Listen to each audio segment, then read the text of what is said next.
एक बार इसको चेक कर लो, यूट्यूब को।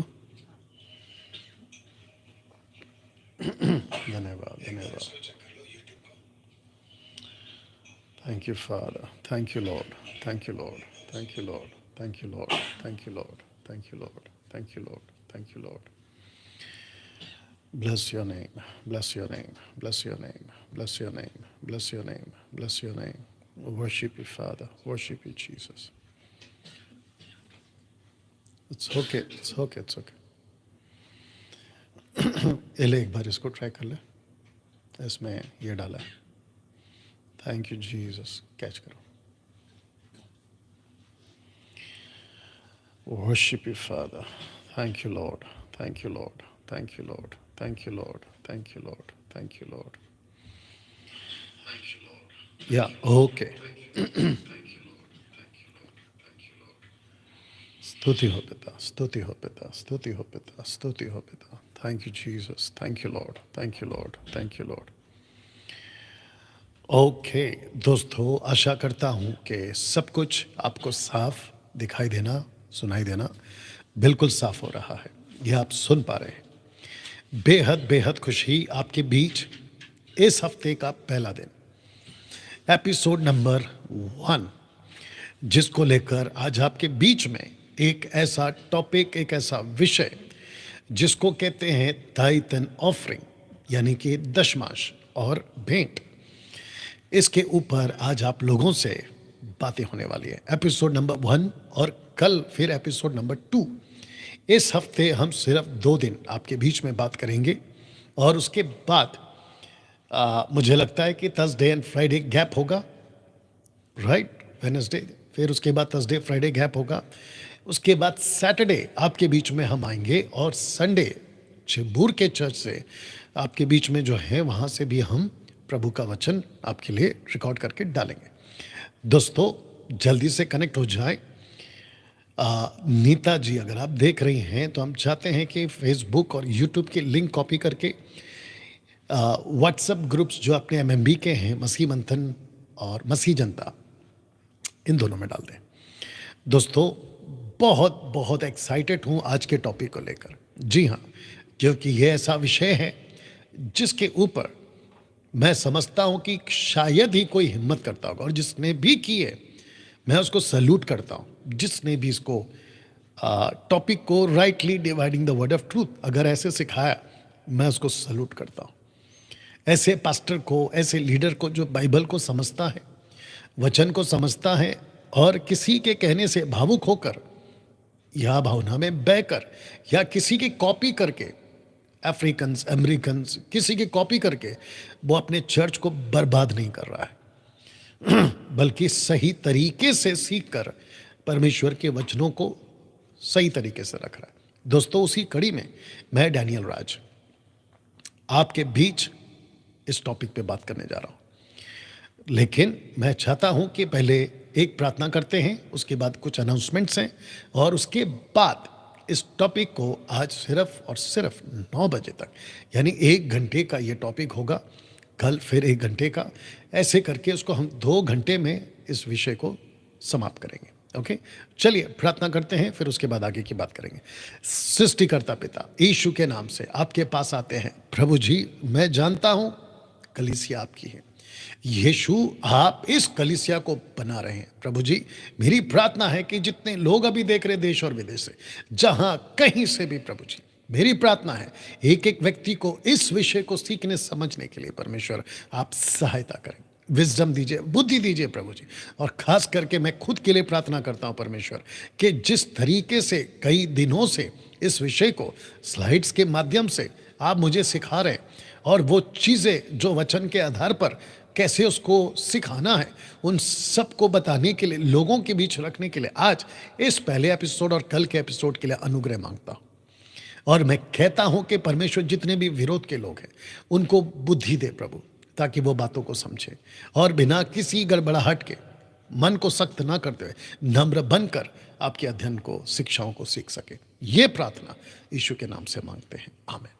चलिए दोस्तों, एक अच्छी ताली बजाकर हम परमेश्वर को धन्यवाद देंगे और उसकी स्तुति करेंगे। जी हाँ, चलिए दोस्तों, जल्दी से अनाउंसमेंट की तरफ बढ़ते हैं और आप जानते हैं कि एवरी सैटरडे आपके बीच मैं आता हूँ लाइव। आप जैसे स्क्रीन के ऊपर आप देख रहे हैं, रात 8 बजे according to Indian standard time आपके बीच में आता हूँ। और इस हफ्ते एक ऐसी पुस्तक जिसका नाम है याकूब की पुस्तक, the book of James. Total 5 chapters हैं उसके अंदर। अद्भुत आदमी है वो, अद्भुत प्रभु का दास है वो, अद्भुत तरीके से उसने बात करी है। उस पुस्तक को आपके बीच में मैं सैटरडे को सिखाऊंगा। कितना चैप्टर कवर कर सकता हूँ डिपेंड्स, उसके ऊपर होगा कि कैसे पवित्र आत्मा हमें चलाते हैं। तो उसके हिसाब से आपके बीच में ठीक रात 8 बजे एवरी सैटरडे मैं आपका वेलकम करता हूँ। और मैं चाहता हूँ बड़ी तादाद में आप लोग सैटरडे को मेरे साथ में लाइव जुड़ेंगे ना। दोस्तों, इस पेज से मैं सैटरडे को आऊँगा, इस पेज से अभी मैं आ रहा हूँ और यही पेज है जहाँ से मैं हमेशा आपके बीच में लाइव आता हूँ, जैसे अभी आ रहा हूँ। मैं चाहता हूँ कि लाइक्स और फॉलो आप इस पेज को करें, ना केवल खुद करें लेकिन दूसरों को रिकमेंड करें। क्योंकि मसीह जगत में, मसीह मार्केट में बहुत सारे पेजेस, बहुत सारे यूट्यूब, बहुत सारे इंस्टाग्राम्स है जहाँ पे सही खुराक 90% नहीं है, मात्र 10% है, जिसको मैं अप्रिशिएट करता हूँ। बाकी पास्टरों को, बाकी लीडरों को जो सही काम कर रहे हैं, वचन को सही तरीके से पेश करें, और जिसके 10% में मैं खुद को भी जोड़ता हूँ। और आपके बीच में लगातार 3 साल से या उससे भी कई ज़्यादा आपके बीच में आप मेरे इस बात के गवाह हैं कि मैंने ऐसी कोई बकवास यूट्यूब, फेसबुक, इंस्टाग्राम पर नहीं करी और वचन को ही रखा है। ना संस्था को प्रमोट किया है, ना क्रिश्चियनिटी को प्रमोट किया है, और ना किसी व्यक्ति को प्रमोट किया, ना किसी राष्ट्र को प्रमोट किया है। मैंने यीशु और उसके राज्य को प्रमोट किया है वचन की मदद के सहारे से। क्या बात है ना दोस्तों। यूट्यूब चैनल आप देख सकते हैं, इसी चैनल से अभी आप मुझे देख रहे हैं और मुझे बेहद खुशी है कि प्रतिदिन, अगर मैं गलत नहीं हूं, 80 90 लोग सब्सक्राइब कर रहे हैं प्रतिदिन।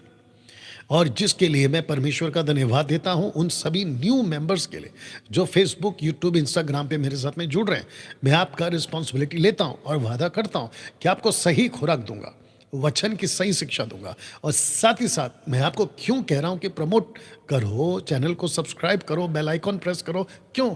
क्योंकि इसकी वजह एक ही है कि 10% जो हम बचे आज आप लोगों के बीच में सही बातों को रखें। और याद रखो, इसके पीछे मेरा मकसद पैसा कमाना बिल्कुल नहीं। आप ठीक से देख लीजिएगा, लिखा है कि डैनियल राज यूट्यूब चैनल से पैसे नहीं कमाता। जी हाँ, 2,43,000, जिसको इंग्लिश में कह सकते 2,43,000, और मैं समझता हूं कि अगले हफ्ते 44K हो जाएगा। या इन सब की जिम्मेदारी मैं लेता हूं। और मैं रिक्वेस्ट करता हूं कि जितने लोग सब्सक्राइब नहीं किए, आप सिर्फ देखते हैं चले जाते हैं, आपका कुछ नहीं जाएगा, कोई पैसा आपका नहीं लगता, और ना ही आपके सब्सक्राइब से मुझे कोई पैसा मिलेगा। सब्सक्राइब करके रखिए, जैसी ही वीडियो अपलोड होती है नोटिफिकेशन मैसेज आपके पास में आ जाया करेगा, और वो आपके बेनिफिट के लिए।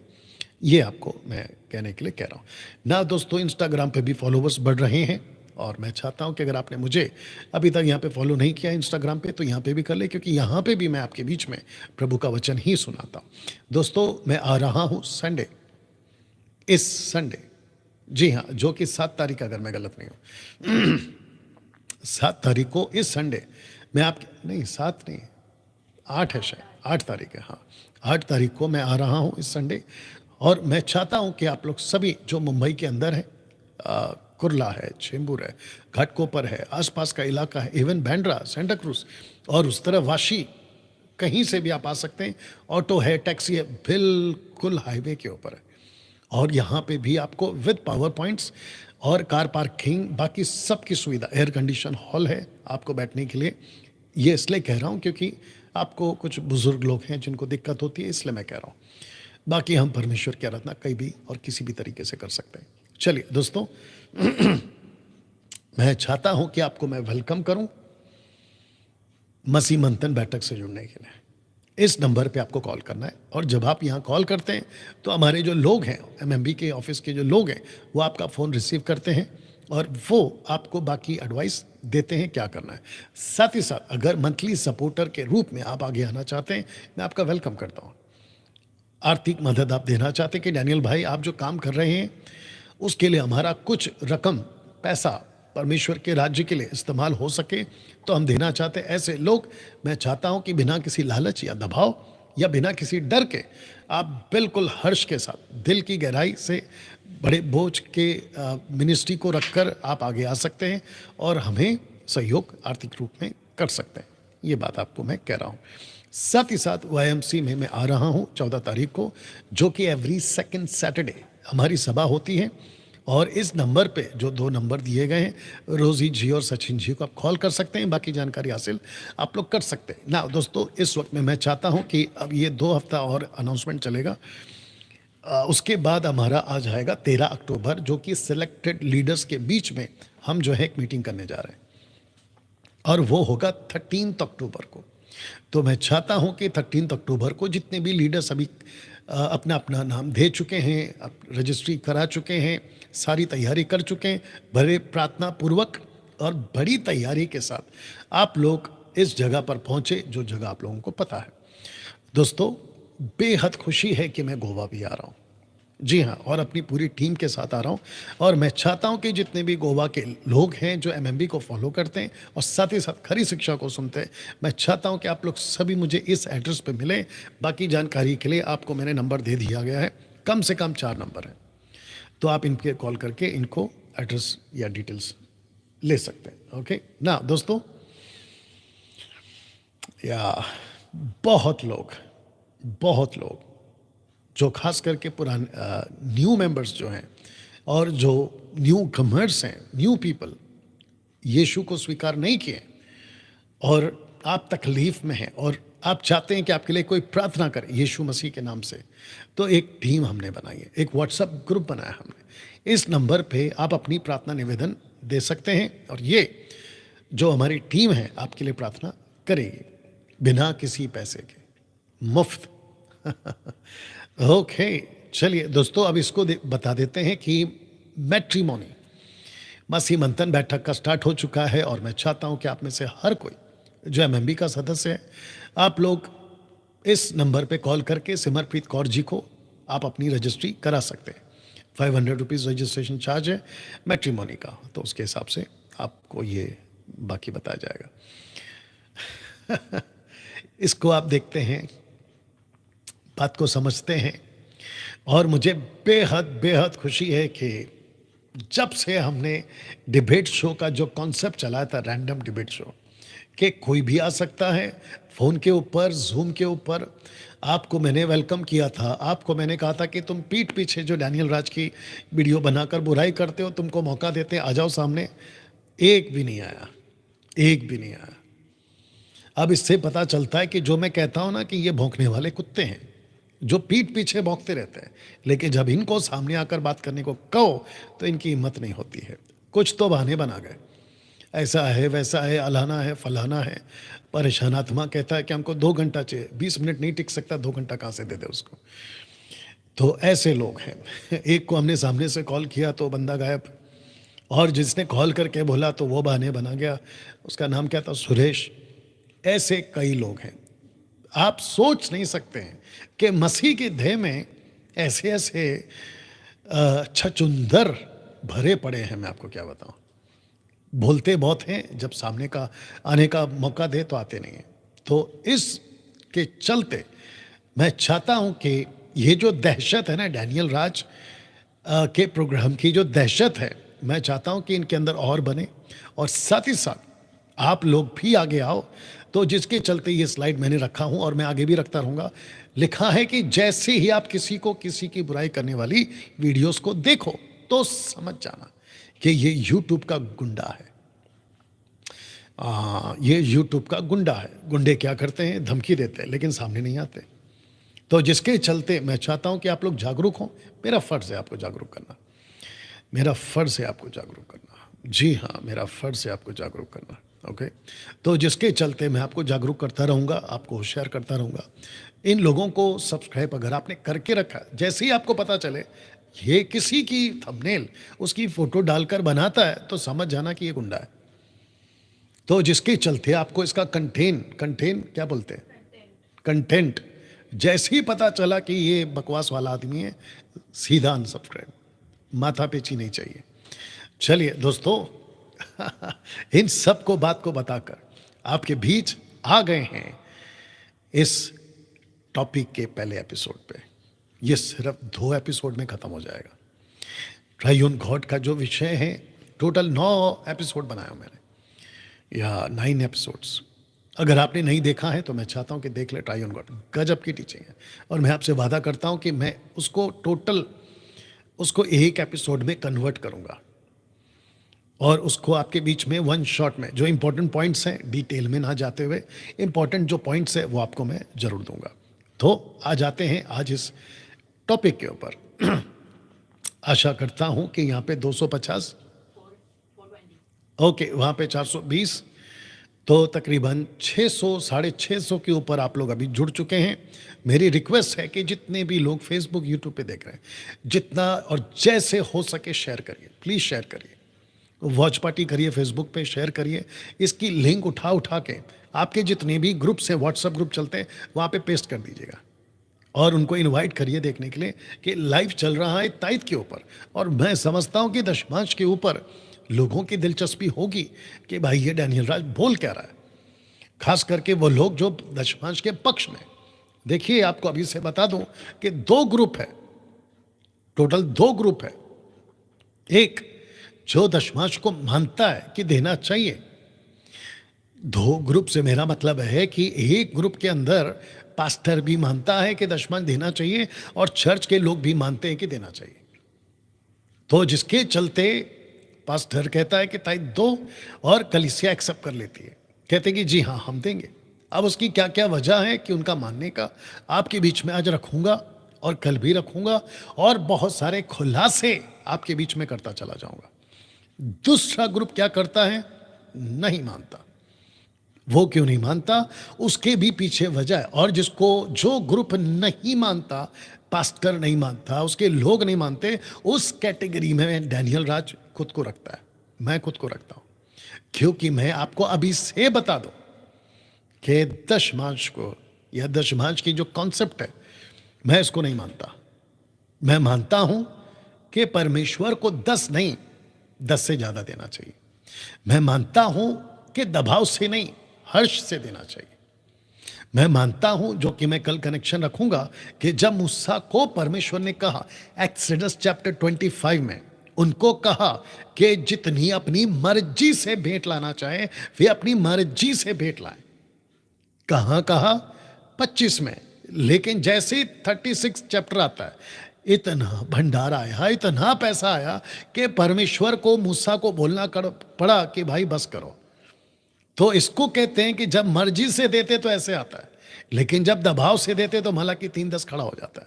जहां परमेश्वर कहता है कि तुमने मेरे पैसे को चुरा लिया, इजराइल की बात हो रही है, पैसा मतलब फूड की बात कर रहा हूं, ठीक है ना, तुमने मेरा फूड चुरा लिया, मैं रखूंगा उसको बाद में, यह होता है। तो डैनियल राज मानता है कि परमेश्वर के राज्य के लिए पैसा देना चाहिए, और साथ ही साथ मैं उसके भी पक्ष में हूं। अब इससे आपको बता दूं, आगे तो बहुत बताऊंगा, आपको अभी से बता दूं कि मैं पक्ष में हूं कि परमेश्वर के राज्य के लिए, उसके कार्य को आगे बढ़ाने के लिए आप जितना दे सकते हैं, पौलुस कहता है मैं खुद खर्च हो जाऊंगा, आपको उतना देना है, आपको उतना देना है। तो फिर से कह देते हैं, ये टॉपिक गजब का होने वाला, और ऐसी ऐसी बातें रखूंगा कि आपका माथा हिल जाएगा। आपने कभी ऐसे कनेक्शंस, ऐसे एग्जाम्पल्स और ऐसे खुलासे दशमांश के ऊपर दावा है, आपने नहीं देखा होगा। और अगर किसी ने इससे बढ़कर किया है, मैं उसको सल्यूट करता हूं। अगर इससे बढ़कर दिया है तो आइए शुरू करते हैं दोस्तों। Are you ready for this? तो जितने भी जुड़ चुके हैं, मैं फिर से कह देता हूं कि आपको बड़े ध्यान से इस बातों को सुनना है। तो सबसे पहले जो स्लाइड आपके बीच में रख रहा हूं वो ये है, इसको ठीक से देख लीजिएगा और इसके एक एक लाइन को ध्यान से पढ़िएगा, समझिएगा। लिखा है कि एक बहुत बड़ा स्कैंडल चल रहा है आज मसीह की देह में, दशमांश के नाम पर स्कैंडल। और उस तरफ एक चित्र आपकी हो सकती है ऐसी हालत, आपके साथ अभी हो रहा होगा ऐसी हालत। उस चित्र को रखा है, लिखा है कि स्कैंडल का शिकार। जी हाँ दोस्तों, तो इस चित्र को रखकर आपको समझा दूं कि दशमांश एक बहुत बड़ा स्कैंडल है मसीह की देह में। आज की तारीख में ये जो शब्द है ना, ताइत, ये शब्द हिंदी में दशमांश, ये एक बहुत बड़ा स्कैंडल है। इसको उठाकर, इसको लेकर मसीह की देह पे जबरदस्ती थोप दिया गया, जबरदस्ती थोप दिया गया। फर्स्ट सेंचुरी ने इसके कॉन्सेप्ट को नहीं माना, सेकेंड सेंचुरी के चर्च के लोगों ने इसके कॉन्सेप्ट को नहीं माना, थर्ड सेंचुरी तक, जब तक कॉन्स्टेंटाइन रोम का एम्परर जिसने क्रिश्चियनिटी को लीगलाइज किया था, तब तक यह ताइत का कॉन्सेप्ट मसीह की देह में नहीं था, नहीं था। और आपको अभी से बता दूं, जो शायद मैं कल बताऊंगा, कि मार्टिन लूथर जिसने प्रोटेस्टेंट का कॉन्सेप्ट सामने लेकर आया, उसने तक कहा था अपनी किताब में और अपने लोगों को उस वक्त में कहा था कि हम ताइत के कॉन्सेप्ट को एक्सेप्ट नहीं करेंगे। मार्टिन लूथर जैसा आदमी, जिसकी वजह से कैरिस्मेटिक, जिसकी वजह से प्रोटेस्टेंट, जिसकी वजह से बैप्टिस्ट, जिसकी वजह से लूथरन, जिसकी वजह से ये जितने भी इंडिपेंडेंट चर्चेस हैं ये सब के सब मार्टिन लूथर की वजह से बाहर निकले, बात को समझे। अन्यथा हम तो पता नहीं और कितने सारे बाइबल के ही नाम पर हमको जो है बंधनों में रखा जाता। लेकिन भला हो उस व्यक्ति का जिसने, मार्टिन लूथर ने ऐसी बातों को सामने लाया। तो जाकर आपकी विकिपीडिया चेक करो गूगल में, और जाके चेक कर सकते कि मार्टिन लूथर ने उसको रिजेक्ट किया था। और मुझे बेहद खुशी है आपको ये बताते हुए कि क्रेफ्लो डॉलर, जो कि ताइत को लेकर अब ये प्रचार कर रहा है कि ताइत जो है नहीं देना, या बिब्लिकल नहीं है। तो जिसके चलते दोस्तों, जब इस बातों को आज आपके बीच में रखूंगा, तो मैं वो चित्र फिर से दिखा दूं कि मिल्क ड्रिंकिंग क्रिश्चियंस इस विषय को नहीं समझ पाएंगे, क्योंकि उनको बाइबल का नॉलेज उस लेवल पे नहीं है। मेरी बातों को सुनेंगे, अनाप शनाप कमेंट्स में कुछ भी बोलते जाएंगे, जो कि आपके लिए फिर दिक्कत आ जाएगा। और मुझे एक ही काम करना होगा, अपनी टीम को बोलकर कि आपको ब्लॉक करे। अगर आप नहीं चाहते हैं कि आप ब्लॉक होना चाहते हैं, तो चुपचाप से शांति से सुनिए। आज नहीं तो कल देर सवेर आपको बातें समझ में आ जाएगी। चलिए दोस्तों, अब यहां से इसको रखकर ये चित्र आपके बीच में डाल रहा हूं। मैं चाहता हूं शब्द दशमांश का विषय क्यों जरूरी है। अगर इसको नहीं समझे और इस टीचिंग को हासिल नहीं किए तो दिक्कत हो जाएगी। लूसीफर ने क्या किया है पता है? अपनी टीचिंग को फोर्सफुली घुसा दिया और ऐसे सेवकों को तैयार किया कि टीच अबाउट टाइदिंग, टीच ऑन टाइथ्स, ऐसे सिखा दिया। और कलीसिया सीखती गए, थर्ड सेंचुरी के बाद से सीखती गए, सीखती गए, सीखती गए। लेकिन अब वक्त बदल रहा है। अब मुझ जैसे 10% आपके बीच में इस बात को बड़े जोरों से और परमेश्वर के वचन के वसीले से आपको यह बताएंगे कि दशमांश का विषय क्यों जरूरी है आपको सीखना, कि दशमांश आज मसीह की देह के लिए स्वीकार नहीं है। तो लिखा है क्योंकि जैसे ही कोई उद्धार पाता है, यह विषय जरूरी क्यों है? क्योंकि जैसे ही कोई उद्धार पाता है, लोकल चर्च का पास्टर उसको दशमांश की शिक्षा देना शुरू कर देता है।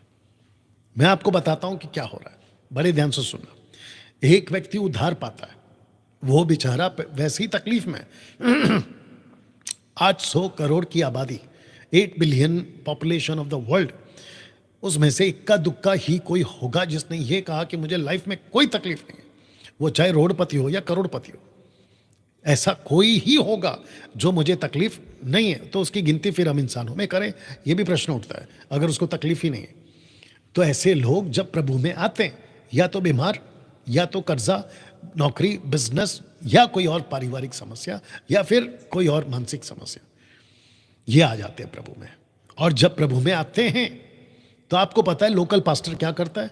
उनको सब सिखाता है, बाइबल सिखाता है, यीशु सिखाता है, बपतिस्मा, प्रभु भोज, A to Z सिखाता है। और जैसे कुछ महीने के बाद वो चर्च में आना शुरू करता है, फिर उसके बाद में ये एक बहुत बड़ा बोझ, जो मूसा का नियम था, व्यवस्था का नियम था, एक बहुत बड़ा बोझ उसके कंधे पे डाल देता है कि तुम्हारी दशमांश दायित्व, आपकी सैलरी का 10वां भाग, 10% आपको चर्च में देना है। वाह! और आपको पता है, बहुत ध्यान से सुनना, फेसबुक और यूट्यूब वालों आप भी सुनिए, आपको पता है एक लड़का या लड़की, एक आदमी या एक औरत या थर्ड जेंडर जो प्रभु से प्यार कर बैठा है, जो कहता है कि प्रभु जीऊंगा मरूंगा आपके लिए, क्योंकि देखिए जो बिल्कुल बिगनर होता है ना, नया आदमी, वो प्रभु के अनुभव को लेकर इतना गदगद रहता है कि उसके लिए सब कुछ प्रभु हो जाता है।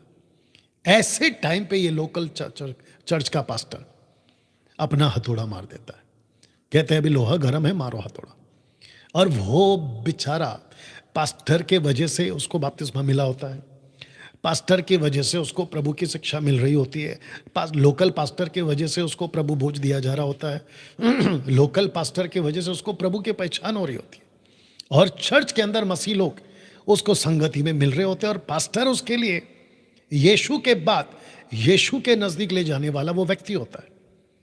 और वो पास्टर, लोकल चर्च का पास्टर, उसको कहता है कि अनिल, सुनील, राकेश, मुकेश, अनीता, सुनीता, तुम जो भी हो, सलीम, सलमान, आपको दशमांश देना है आपके सैलरी का। अब उसकी हालत ऐसी है वो पलटकर पूछ नहीं सकता, क्यों? अब वो क्योंकि प्रभु से प्यार करता है और उसके अंदर प्रभु के लिए तड़प है, और वो एक झटके में मान जाता है कि यस पास्टर, अब बोलो मैं क्या करूं। बोला देखो, आपको हर महीने का जो सैलरी है उसका 10th आपको देना है। आपकी सैलरी कितनी है? बोला 20,000। बोला फिर 10th लेकर आना है। वो कितना है? 2,000। वाह! उस लोकल पास्टर से मेरा सीधा सवाल अभी पूछ रहा हूं, आगे तो बहुत पूछूंगा लेकिन अभी पूछ रहा हूं, ऐसा कहां लिखा है आपकी बाइबल में कि आपकी तनख्वाह का आपको 10th ला के देना है? निकाल के बताइए, ओपन चैलेंज है। या तो आ जाओ सामने मुझसे बात करो, या तो फिर वीडियो बनाकर मेरे पास भेजो कि डैनियल भाई देखो यहां पे लिखा है कि उस व्यक्ति की तनख्वाह में से आपने 20,000 है तो 2,000 आपको देना है मुझे। ऐसा निकाल के बताइए कहां लिखा है। हाँ, वो बात अलग है कि तुम्हारी उम्र खत्म हो जाएगी, तुम नहीं निकाल पाओगे और नहीं बता पाओगे, लेकिन तुम क्या करोगे? मलाकी 3:10 का सहारा लोगे, जिसकी आज मलाकी 3:10 को आपके बीच में रखूंगा ना, तो हो जाएगा दूध का दूध, पानी का पानी। तो उस लड़का, लड़की, औरत, आदमी को जब लोकल पास्टर कहता है कि आपको दायित्व देना है, क्योंकि वो प्रभु से प्यार करता है और वो दे बैठता है, उसके बाद पास्टर कहता है कि देखो अब तुम्हारा सब ठीक हो जाएगा, नौकरी, बिजनेस, घर, हेल्थ, फैमिली सब ठीक हो जाएगा। वाह! दूसरा चैलेंज, कहां लिखा है कि ऐसे करने से सब ठीक हो जाएगा? फिर वापस उठाकर दिखाओगे मलाकी 3:10, उसको फिर करूंगा दूध का दूध, पानी का पानी।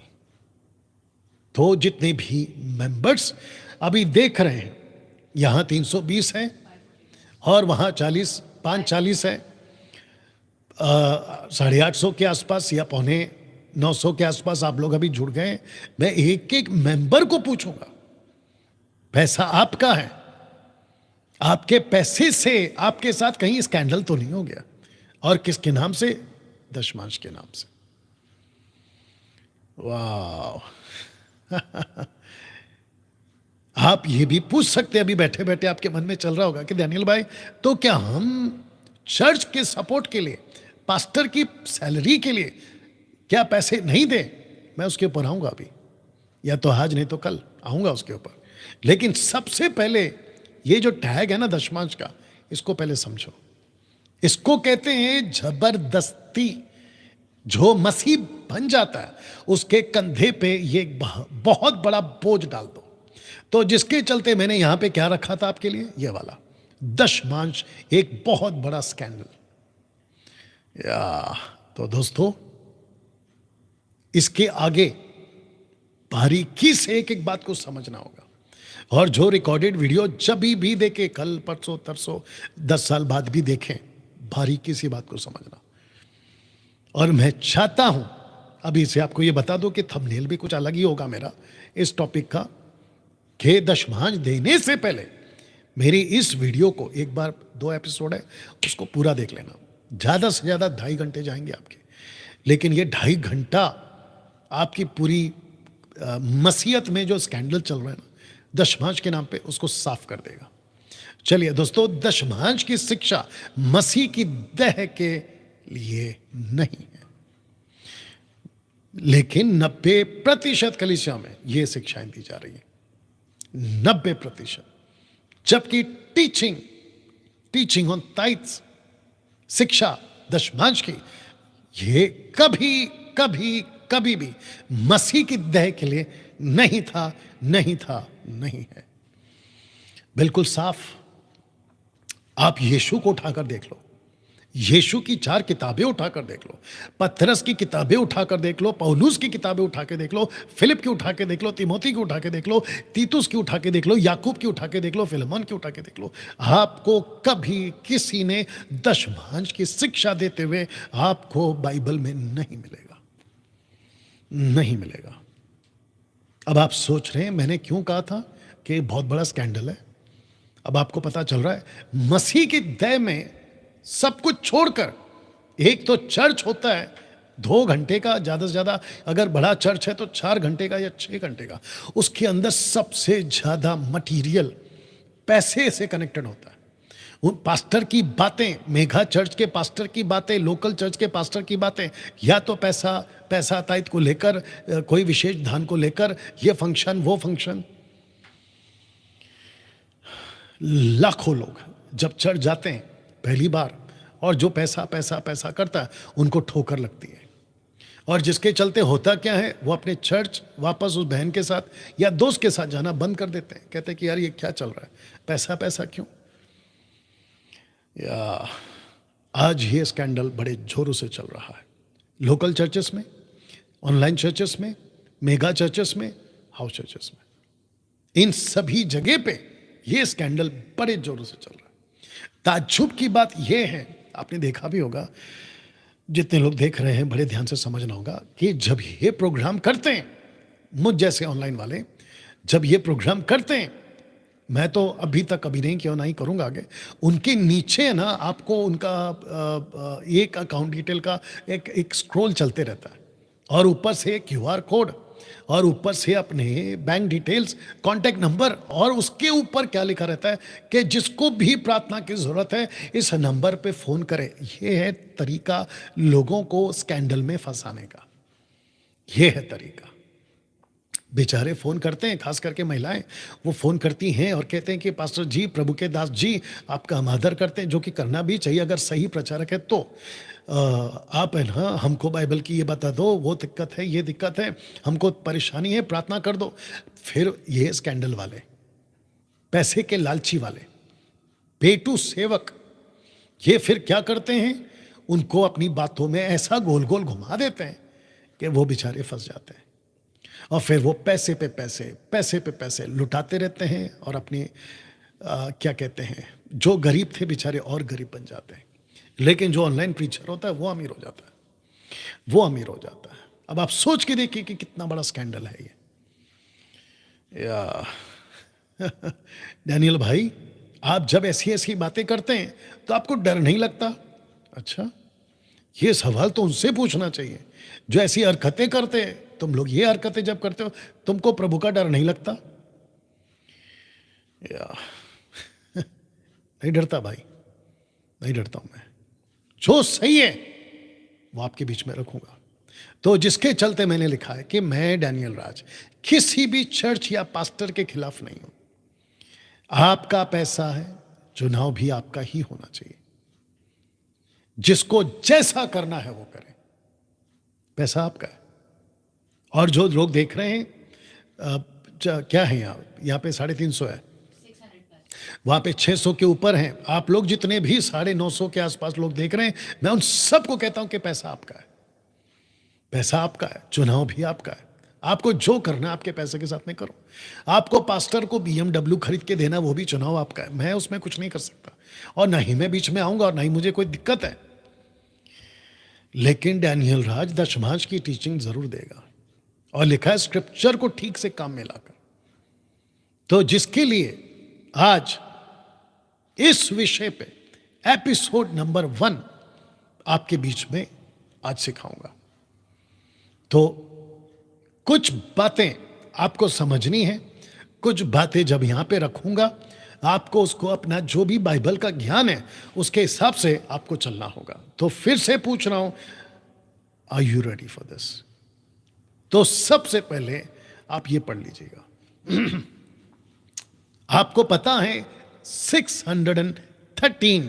613 जूइश लॉ दशमांश व्यवस्था के कानून में आता है, जिसमें लिखा है कि 613 जो व्यवस्था के नियम है जो यहूदियों को दिए गए थे, उसके अंदर एक नियम कि तुम दशमांश दोगे, जिसको मैं आगे कनेक्ट करूंगा फूड के साथ, खाना, भोजन। पहले इसको समझ लीजिएगा। कितने रूल्स हैं? 613। किसके हैं? जूइश के। आप कौन है? मराठी। आप कौन है? मद्रासी। आप कौन है? पंजाबी। आप कौन है? गुजराती। आप कौन है? बंगाली। आप कौन है? भारतीय। और फिर बाकी अलग अलग कंट्री के लोग जो अगर देख रहे होंगे, आप जूइश नहीं हैं। हाँ, अगर अभी कोई जूइश देख रहा है, जो कि मैं जानता हूं आप लोग देखते हैं, मैं उनको भी कहना चाहता हूं, क्योंकि अब जो जूइश हैं, आपका मसीहा आ चुका है, या 2023 साल पहले आ चुका है, ऐसे भी बोलेंगे। और जब यीशु ने क्रूस पर जो सेकंड लास्ट वर्ड बोला था, इट इज फिनिश, पूरा हुआ, और जैसे ही उन्होंने अपने प्राण को त्यागा, ये कहते हुए लिखा है मत्ती की किताब उसका 27 के 51 में कि पर्दा ऊपर से लेके नीचे तक फट गया। कौन सा पर्दा फट गया? ये वही पर्दा था जिसको 2 स्थान अलग अलग करते हैं। एक है पवित्र स्थान और एक है अति पवित्र स्थान, और परमेश्वर ने बीच के पर्दे को फाड़ दिया। तो जितने जूइश अभी देख रहे हैं, आप लोग भी आजाद हो गए 613 कानून से, 613 लॉ से, 613 बोझ से आप आजाद हो गए। आप आजाद हो गए। तो जिसके चलते मैंने ये लिखा है कि दशमांश व्यवस्था के कानून में आता है, यह शिक्षा नई वाचा के दायरे में नहीं आती। बिल्कुल साफ लाइन में बोल रहा हूं, नहीं आती। तो मुंबई के जितने भी चर्चेस हैं, मुंबई के जितने कलीसियां हैं, मैं उनको बिल्कुल साफ पूछ रहा हूं, क्या आप यहूदी हैं? पुणे के चर्च को पूछ रहा हूं, क्या आप यहूदी हैं? पंजाब के चर्च को पूछ रहा हूं, क्या आप यहूदी हैं? आपका जवाब होगा नहीं, और जो कि मैं जानता हूं आप नहीं है। और अगर हो भी गए तो भी आपके लिए अब कानून नहीं आता, क्योंकि यीशु क्रूस पे मर चुके हैं, जिंदा हो चुके हैं, और वो सारे के सारे बंधन वो तोड़ चुके हैं। तो आप वापस इस 613 के कानून में उस दशमांश के कॉन्सेप्ट को अपने कंधे पे, उस बोझ को वापस क्यों उठाना चाहते हैं? ना, इसको पढ़िए दोस्तों। लिखा है कि हम ओल्ड कवनेंट के दायरे में नहीं आते। तो ओल्ड कवनेंट है ये। कौन सा है रखने जा रहा हूं। एक आपका दशमांश, क्योंकि मेरा टॉपिक है इसलिए मैंने पहले रखा है।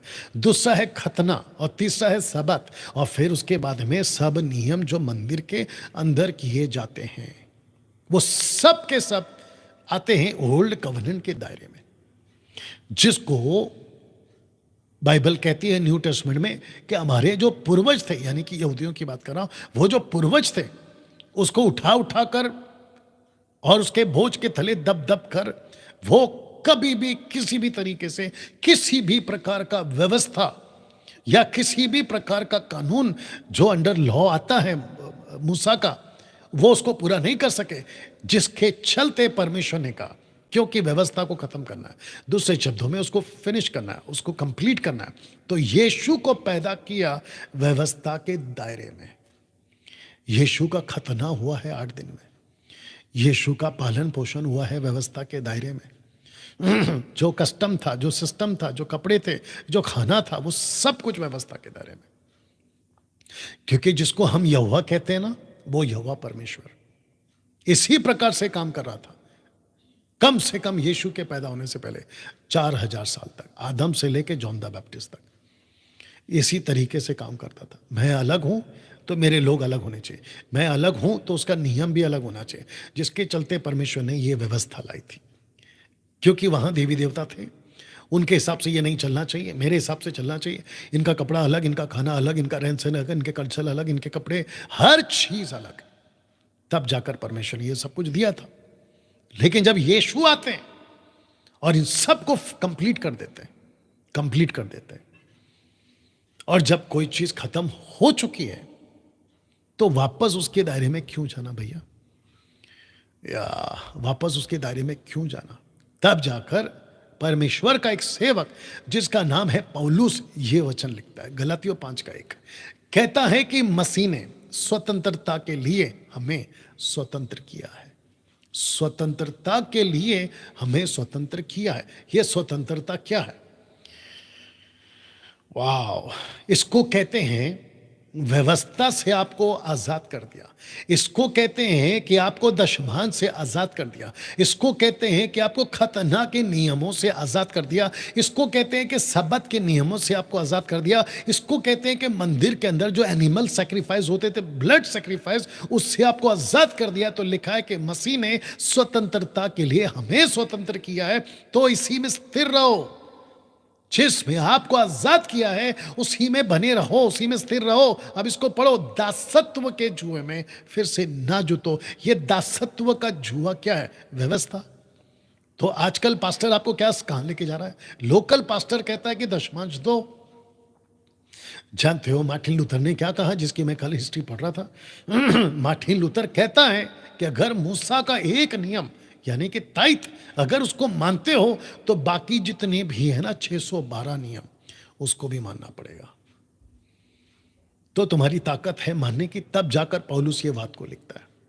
तो मसीह जनता जो अभी फेसबुक और यूट्यूब पे आप मुझे देख रहे हैं, मैं आपको पूछना चाहता हूं कि यीशु ने आपको स्वतंत्र किया है, तो आपका पास्टर दशमांश के चक्कर में आपको वापस किस में डाल रहा है? दासत्व में डाल रहा है, बॉन्डेज में डाल रहा है।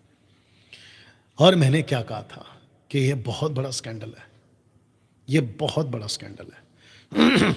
इसी वचन के गलतियों के 5 के अगर आप 3, 4, 5 तक भी पढ़ोगे, लिखा है कि जो व्यवस्था के काम करता है, जिसमें खतना भी ज्यादा जोर देता हो, कहता है कि वो मसीह से अलग और अनुग्रह से गिर गया है। बताइए, वॉइस चेक करते रहना। मसीह से अलग, या वो मसीह से अलग हो गया। You understand? तो मैं सबको कह रहा हूं, जब आजाद हो गए हो तो वापस इन सब के चक्कर में क्यों पड़ रहे हो? अभी आपको याद होगा कि जिस दिन हमने ये पहला प्रोग्राम किया था, आपको याद होगा कि एक विचित्र प्राणी था, नाम भूल गया मैं उसका, कहता है कि हमको सबत फॉलो करना है। सबत, सबात, पागल, मूर्खता की हरकत है वो। जबकि मसीह ने हमें स्वतंत्र कर दिया है। मसीह ने आपको और मुझको स्वतंत्र कर दिया। जिसके पास में ज्ञान है ना, वो इन लोगों की बकवास में नहीं फंसेगा, लेकिन जिसके पास में वचन का ज्ञान नहीं है वो फंसता जाएगा। तब जाकर परमेश्वर का सेवक होशे 4:6 कहता है, ज्ञान के ना होने से मेरी प्रजा नाश हो गई, खत्म हो गई एक्चुअली। या ना दोस्तों, अब यहां से एक कदम आगे जाएंगे। तो सबसे पहले लिखा है कि पहली बात जो आपको समझनी है दशमांश के बारे में, वो ये है। क्या है? रख रहा हूं, दशमांश देना यह शिक्षा प्रभु यीशु की नहीं है, बल्कि यह शिक्षा संस्थाओं की है। तो जो संस्थाएं हैं, जो चर्चेस हैं, वो सिखाते हैं। कैरिस्मेटिक इसको सिखाएगा, पेंटिकॉस्टल इसको सिखाएगा, कैथलिक वाले भी इसको सिखाएंगे या सिखा रहे होंगे, ज़्यादा मैं कंफर्म नहीं हूं।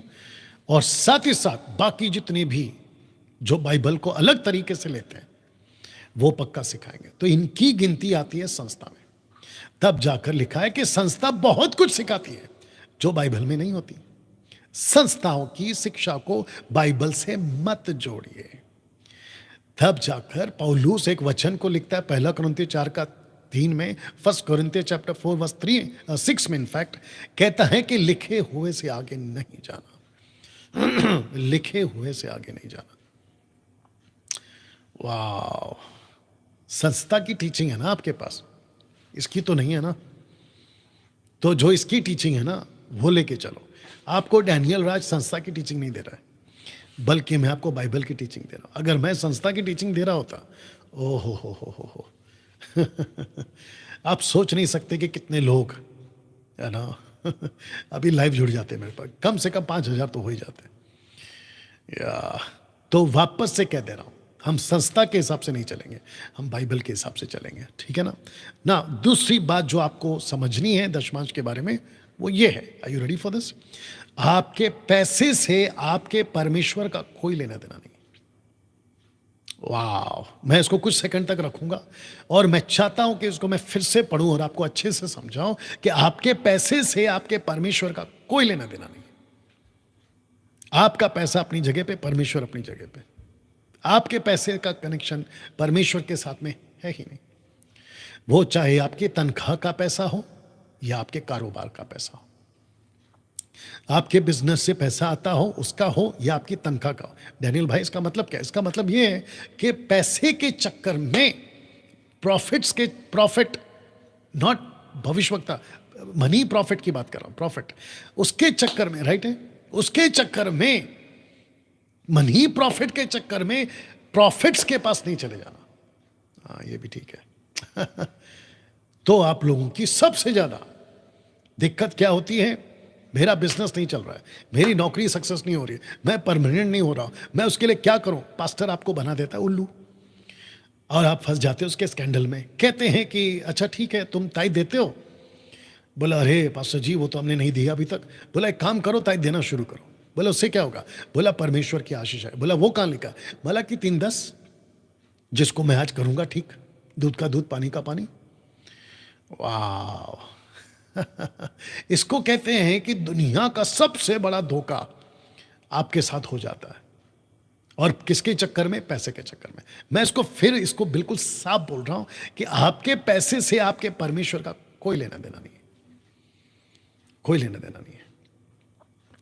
एक बात पूछें आपको, परमेश्वर को लोकल पास्टर के हिसाब से बोल रहा हूं, जो आपको सिखाता है ना ताइद देना, उसके हिसाब से बोल रहा हूं। आपको कहता है कि ताइद दे दो, आपका बिजनेस सक्सेस हो जाएगा, ताइद देना शुरू कर दो, आपकी नौकरी परमानेंट हो जाएगी, आप ब्लेस हो जाओगे। बकवास करते हैं ये लोग, आपको भी पता है। आपके पास में बहुत आशीष आ जाएगी। वाह बेटा तेरा बाप का राज है, नहीं ऐसा बोलने के लिए। ध्यान से सुनो, वो व्यक्ति बाकी दुनिया भर के पाप करते रहेगा, छुप छुप के दारू पिएगा, छुप छुप के सिगरेट पिएगा, गालियां बकेगा, उल्टी सीधे हरकतें करेगा, संसारिक बनेगा, थिएटर भी जाएगा, गदर 2 भी देख कर आएगा।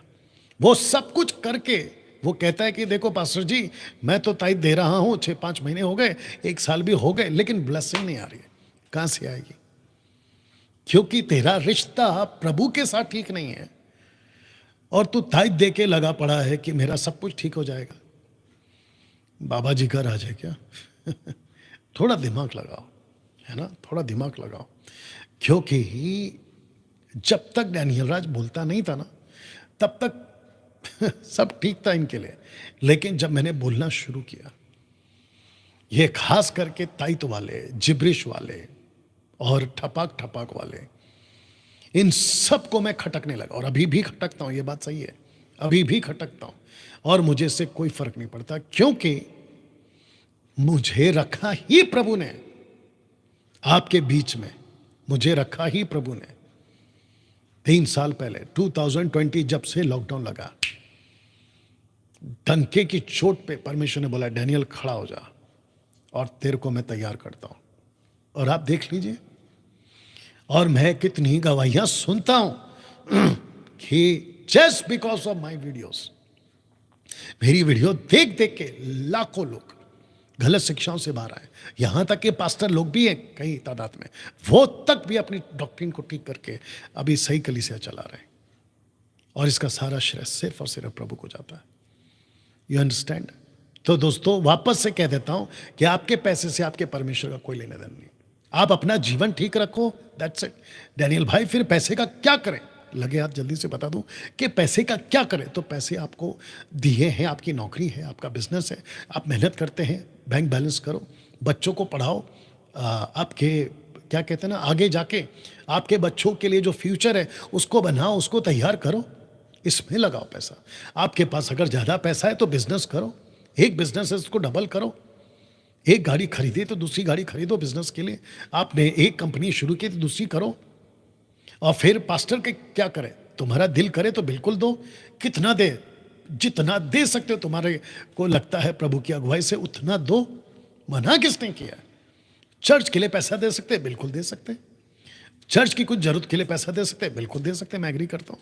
मैं खुद कहता हूँ दो, लेकिन ऐसे पास्टर को दो और ऐसे चर्च को दो और ऐसी संस्था को दो जो वचन के हिसाब से चल रही हो। क्योंकि पेटू सेवक बहुत हैं आजकल और हमको पेटू सेवकों से बच के रहना है। कल क्लियर करूंगा इसको, ओके। क्योंकि पूरे बाइबल में एक भी जगह पर नहीं लिखा है कि अपनी कमाई का दशमांश, अपनी कमाई का दशमांश। ओपन चैलेंज है मेरा, इस बाइबल में से उत्पत्ति से प्रकाशित वाक्य तक एक भी पास्टर मुंबई का, महाराष्ट्र का, पंजाब का, कहीं का भी, विश्व का किसी भी कोने का, मुझे निकाल के बताओ कि देखो यहां लिखा है कि कमाई का दशमांश। कमाई का दशमांश नहीं निकाल पाओगे, इसलिए डंके की चोट पे बोलता हूं कि जिसको 18 पता ना 17 मत सिखाया करो ना। दोस्तों इसको पढ़ते हैं, लिखा है कि पैसे देने से ना तो आशीष आती है और पैसा ना दिया तो कोई श्राप भी नहीं आता। तो जिसके चलते लिखा है ना आशीष ना श्राप, क्योंकि आपको मलाकी 3:10 का डर, जिसको मैं भी करूंगा थोड़ी देर में, ठीक, मलाकी 3:10 का डर आपको दिखा देते हैं कि देखो लिखा है दोगे तो आशीष है, नहीं दोगे तो श्राप है। उसके चक्कर में आप जो मसीह लोग हैं ना, ब्रदर्स एंड सिस्टर्स, आप लोग हो जाते हो डर का शिकार, स्कैंडल का शिकार।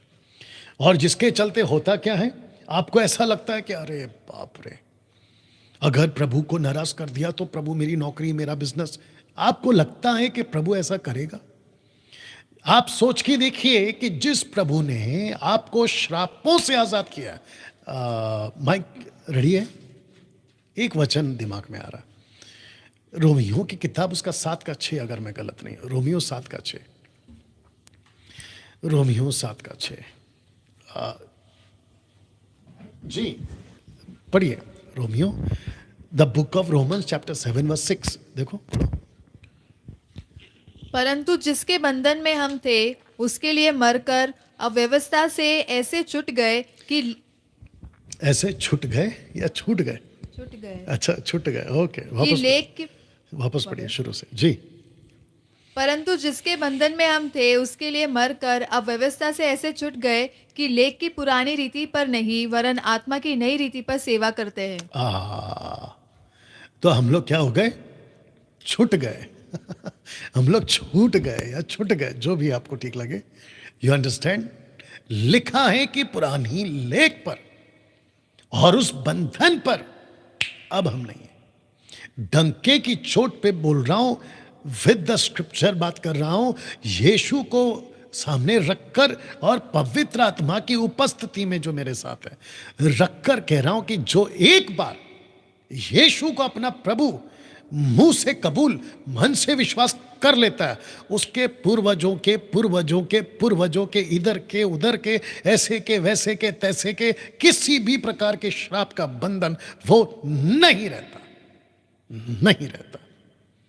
वो चाहे कहीं का भी पास्टर हो, अगर ये कहे कि मुझे आत्मा में प्रभु बता रहा है, बकवास आत्मा तुम्हारी, बकवास आत्मा है तुम्हारी, दुष्ट आत्मा है तुम्हारी। वो परमेश्वर का आत्मा कभी ऐसे नहीं बात करेगा। मैं ताज्जुब होता हूं, आप लोग इतना डर क्यों जाते हो? जिसको सच्चाई पता है ना, वो कभी नहीं डरेगा, जिसको सच्चाई पता है। तो जिसके चलते दोस्तों ये वचन आपके बीच में रखा हूं। दूसरा तिमोथी 3:13 लिखा है कि दुष्ट और बहकाने वाले धोखा देते और धोखा खाते हुए बिगड़ते चले जाएंगे। तो धोखा जो दे रहा है वो भी बिगड़ा, और जो धोखा खा रहा है उसकी वजह से वो भी बिगड़ा। ये सब बिगड़ते चले जाएंगे। किसके स्क्रिप्चर्स हैं? बाइबल के। कौन सी बातें हैं? परमेश्वर के दास पौलुस के। और मैं आपको ये क्यों सिखा रहा हूं? या मैं आपको इसलिए सिखा रहा हूं क्योंकि आज ये दिन आ गए जहां पे ये बातों की आपको जानकारी होनी चाहिए। तो किसी भी पास्टर ने अगर कहा, किसी अपोस्तल ने कहा कि आप जब तक पैसा नहीं दोगे, आपका दायित्व नहीं दोगे, आपके ऊपर आशीष नहीं आएगी बल्कि श्राप बना रहेगा, उसके मुंह पे बोल के आओ।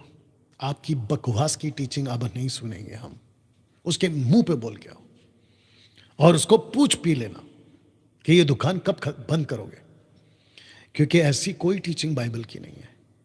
ये धोखेबाज लोग हैं, ये धोखा देते हैं क्योंकि ये धोखा खा चुके हैं, ये धोखा खा चुके हैं इसलिए धोखा दे रहे हैं ना। दोस्तों इसको पढ़िए, टाइट्स के नाम पर स्कैंडल चलाने वाले इस घटना का बहुत सहारा लेते हैं। कौन सी घटना है आपके बीच में मैं रख रहा हूं, इस घटना का सहारा तो वो घटना है अब्राम। यहां पे अब्राहम लिखा है, अब्राम। आप जानते हैं कि अभी तक इसका नाम चेंज नहीं हुआ है, उसका नाम चेंज होता है उत्पत्ति के 17 अध्याय से, इब्राहिम, ठीक है ना, उसका दशमांश। तो इसको खूब इस्तेमाल करते हैं कि देखो अब्राम ने दिया, अब्राम ने दिया। और फिर गलतियों का 3 का अध्याय में लिखा है ना कि विश्वास का पिता, और जो यीशु पर विश्वास करते हैं वो अब्राहम के साथ जुड़ जाते हैं। वाह बेटा, इसका ना तो सर है ना तो पैर है, कहीं से भी कुछ भी जोड़ देते हैं ये लोग। और इन सब के ऊपर आप लोगों के बीच में कल तक बात करता रहूंगा। तो फिर से कहते हैं कि ताइद के नाम पर स्कैंडल चलाने वाले इस घटना का सहारा बहुत लेते हैं। कौन सा वाला? अब्राहम का दशमांश। कहते हैं कि देखो जी, वहां तो ताइद नहीं, सॉरी, मूसा का नियम नहीं था, उसके बावजूद दशमांश दिया। अच्छा, आज लगेगा जो इसका सहारा लेते हैं, जोर का झटका धीरे से आज लगेगा। और मैं चाहता हूं कि यहां पे 385 यहां पर है। ओके, तो ऑलमोस्ट 1000 के ऊपर आप लोग अभी मेरे साथ में जुड़ चुके हैं। मेरी रिक्वेस्ट है आप लोगों से, पैसा आपका है, आप स्कैंडल के शिकार कैसे हो रहे हैं? चर्च का जो पास्टर है उसने आपको ऐसा उल्लू बना दिया है कि आपके हर महीने हजारों रुपए आपके पॉकेट से जा रहे हैं, और वो भी किसके नाम पे? ताइद के स्कैंडल के नाम पे। आज इसको करेंगे पोस्टमार्टम, दूध का दूध पानी का पानी। तो इस घटना का सहारा लेते हैं, आज इसको मैं ठीक करने जा रहा हूं। तो सबसे पहले चित्र देख लो और साथ ही साथ क्या लिखा है उसको भी पढ़ लीजिएगा। लिखा है कि क्या आप जानते हैं कि अब्राम ने उस दिन 2 लोगों को लूट का हिस्सा दिया था। किसका हिस्सा? लूट का। मैंने कहा है लूट का, क्योंकि अब्राम ने जो ताइद दिया या दशमांश दिया वो अपनी कमाई का नहीं दिया। अभी बता देता हूं, आगे भी स्लाइड रखूंगा, ठीक है ना। तो जिसके चलते लिखा है कि अब्राहम ने उस दिन 2 लोगों को लूट का हिस्सा दिया। 2 लोगों को? किस किस को? अभी तक तो हमने कभी ध्यान नहीं दिया। यही तो दिक्कत है कि आप लोग पढ़ते नहीं हो। लिखा है पहला शालेम का राजा और दूसरा है सदोम का राजा। वाह, मैं चाहता हूं कि आप माइक रेडी करो और इसको पढ़िएगा यहां पे जी, अगर आप पढ़ सकती हैं उत्पत्ति 14 का 17 से। जी, लिखा है कि जब वह कदोरला ओमेर, जी आगे पढ़िए। और उसके साथी राजाओं को जीत कर लौटा आता था, तब सदोम का राजा शावे नाम तराई में, जो राजा की भी कहलाती है। ओके, वापस पढ़िए। जब वह कदोरलाओमेर और उसके साथी राजाओं को जीत कर लौटा आता था, तब सदोम का राजा शावे नाम तराई में, जो राजा की भी कहलाती है। ओके, अब एक एक करके जाएंगे, ठीक है ना, बट आप रेडी रहना। लिखा है कि जब कदोरला ओमेर और उसके साथी किसके साथी? अब्राहम के साथी, उसके साथी राजाओं को जीत कर लौटा आता था। कौन आता था? अब्राहम लौटा आता था। तब लिखा है कि सदोम का राजा शवे नाम, एक तराई होती थी, एक बहुत बड़ा गड्ढा होता था, और उस गड्ढे में बहुत सारे राजा वहां पर बैठे थे या इकट्ठा थे, ये बोल सकते हैं। तो जो तराई है उसका नाम है शवे नाम तराई में, जो राजा की भी कहलाती है। वाह, इसको ऐसे बोल सकते हैं कि सबको जीत कर जो राजा बच जाते थे अपनी जीवन से, वो वहां पर इकट्ठा होते थे और इनके आपस में मीटिंग होती थी और अब्राहम वहां पर था। तो जब ये हो रहा था, गेट रेडी, जब ये हो रहा था तो लिखा है कि उससे भेंट करने के लिए आया। तो कौन आया? सदोम का राजा अब्राहम से भेंट करने के लिए आया। अब इसको पढ़ो। तब शालेम का राजा मेल्किसेदेक और परम प्रधान ईश्वर का याजक था, रोटी और दाखमधु ले आया। ओके, तो अभी तक इस वचन के हिसाब से यहां पे कितने राजा हैं? एक सदोम का राजा, दूसरा शालेम का राजा। यही तो मैंने कहा था अब यहां पे। क्या कभी इस पे गौर किया था आप लोगों ने? और ये टीचिंग किसकी है? मेरी नहीं है, बाइबल की है। अभी 19 पढ़ो। तब और उसने अब्राहम को यह आशीर्वाद दिया कि परम प्रधान ईश्वर की ओर से, जो आकाश और पृथ्वी का अधिकारी है, तू धन्य हो। वाह! तो ब्लेस कौन कर रहा है? शालेम का राजा। आशीष कौन दे रहा है? शालेम का राजा। और साथ में क्या लिखा है? रोटी और दाखरस, लॉर्ड सपर, जो बाद में कन्वर्ट हो गया। ठीक है ना? अब इसको पढ़ते हैं। लिखा है धन्य है, और धन्य है परम प्रधान ईश्वर, जिसने तेरे द्रोहियों को तेरे वश में कर दिया है।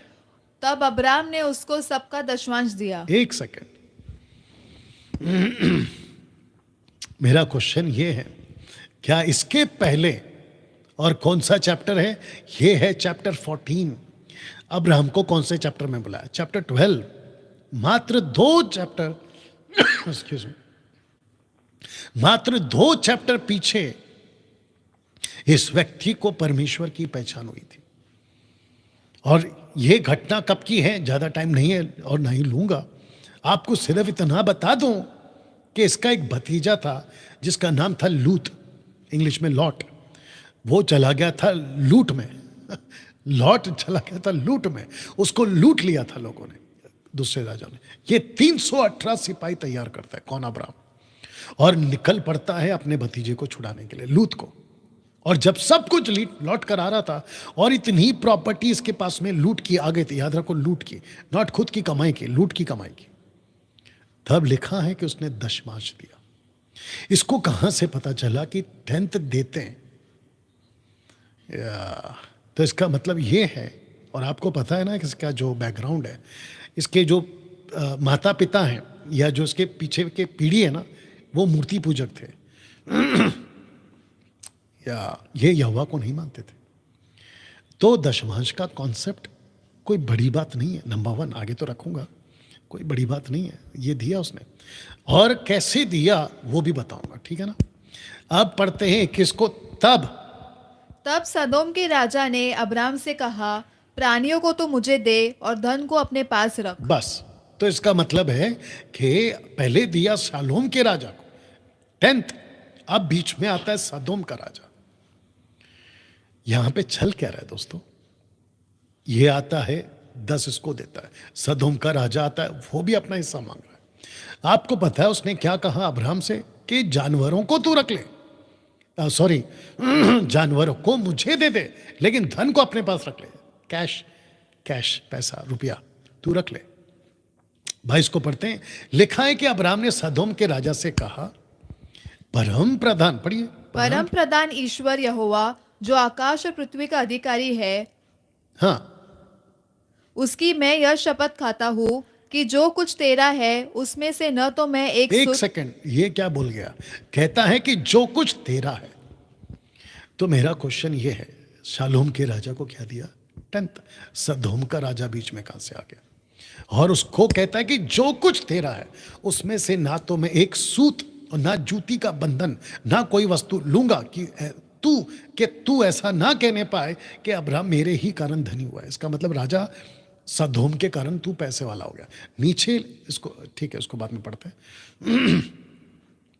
यहां पे हो कह रहा है, तो इसको पढ़ लेते हैं। अब्राहम ने 10th दिया शालोम के राजा मेल्किसेदेक को, लेकिन 90% दिया सदोम के राजा को, जो एक मूर्ति पूजक था। वाह! आपने कभी सोचा इस बात को कि यह घटना ऐसी है? और शालेम का जो राजा है ना, उसने नहीं कहा कि मुझे दशमांश दो, ये अब्राहम ने अपनी मर्जी से दिया। अपनी खुद की मर्जी से। मैंने क्या कहा शुरू में, क्या आपको अपनी मर्जी से देना है? जिसको भी देना है अपनी मर्जी से दो। कितना देना है ये भी आप तय करोगे, इसको भी आप तय करोगे। अपनी मर्जी से दो, किसी के दबाव में, किसी के लालच में, संस्था के रूल के हिसाब से नहीं। आपको अपनी मर्जी से देना है। तो इसको रखकर एक बात बोलने जा रहा हूं।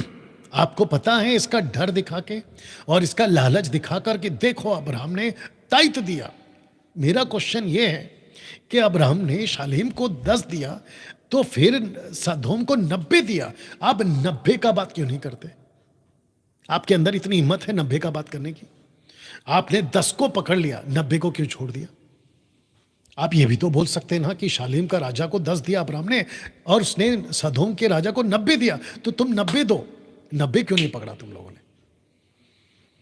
या मुझे पता है कि नहीं कर पाओगे, क्योंकि जिस दिन ऐसा 90 का सिखाओगे तो चर्च ही खाली हो जाएगा तुम्हारा। इसको कहते हैं स्कैंडल।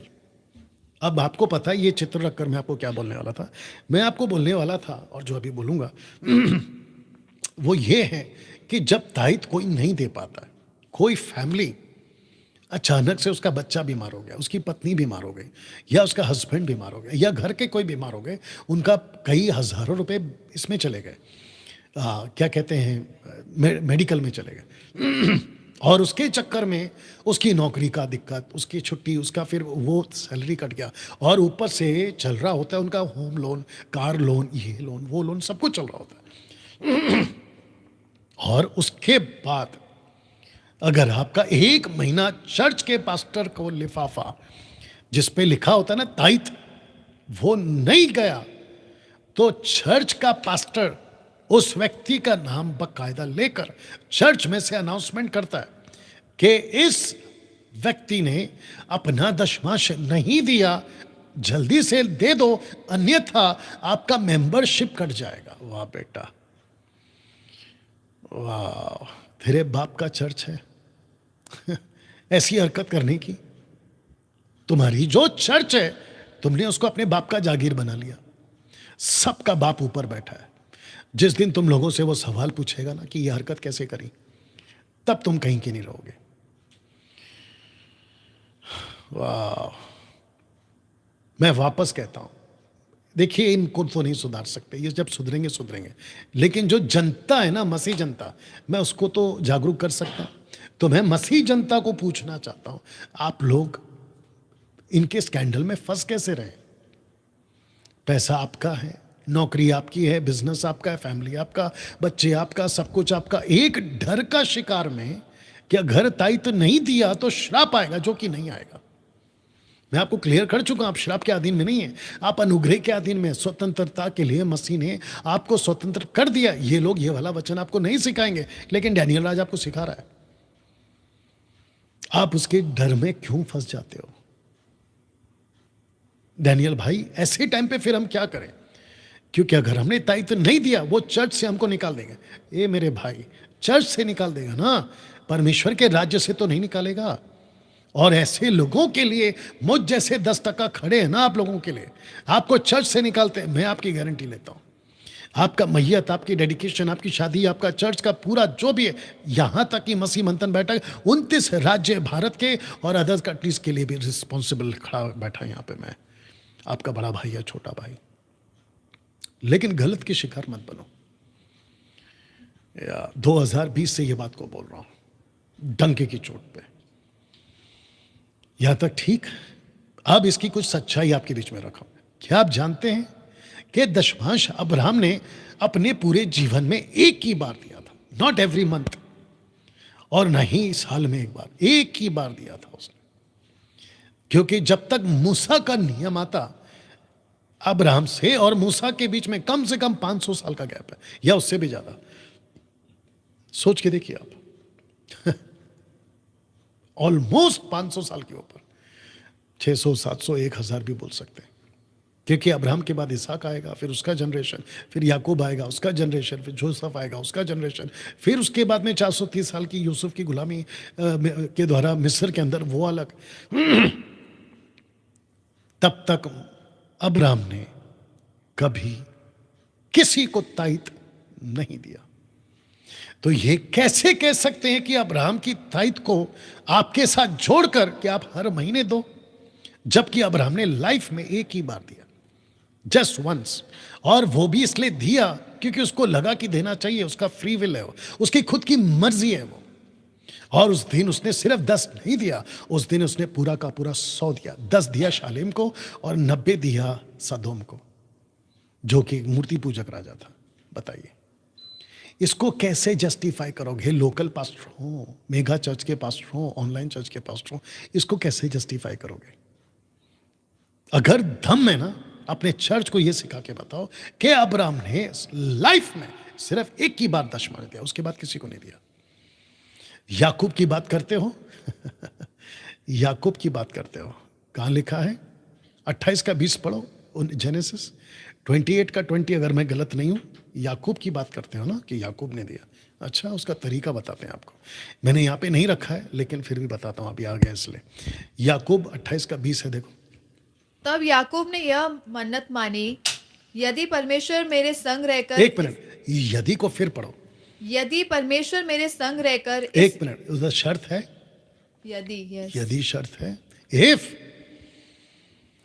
ऐसा कैसा याकूब को फॉलो करोगे जो कहता है कि यदि, अगर, यदि, आगे पढ़ो।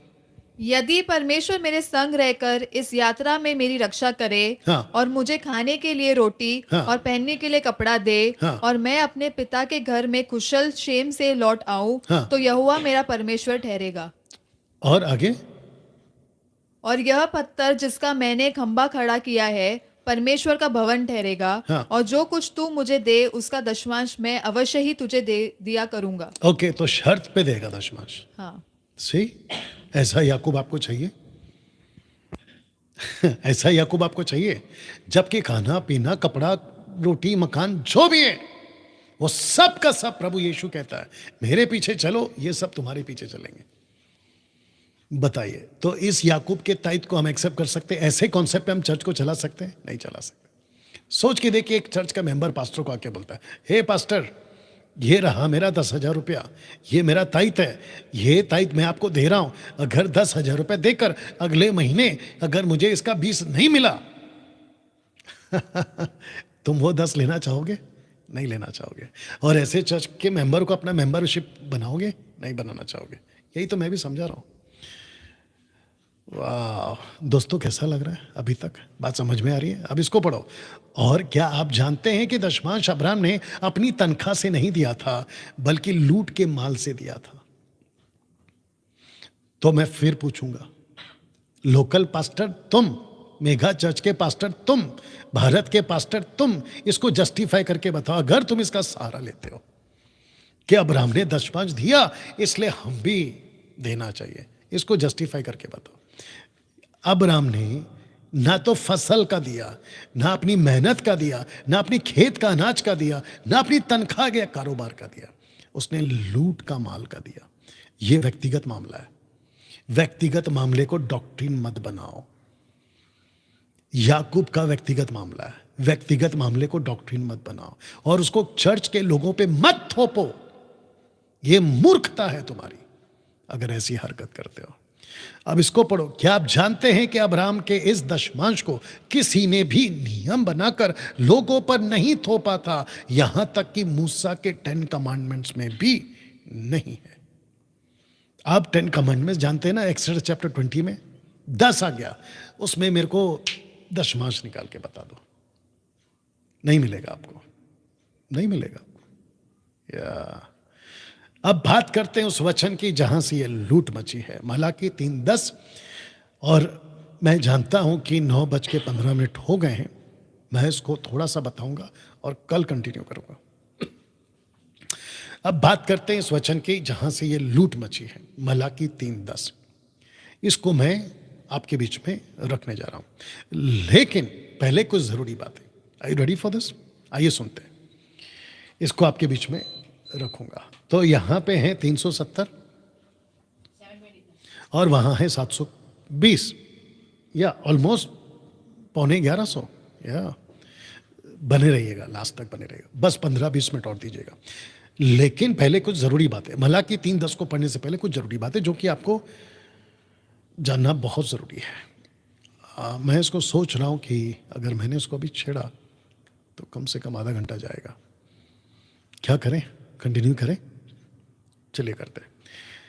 लिखा है कि tithes law according to old covenant.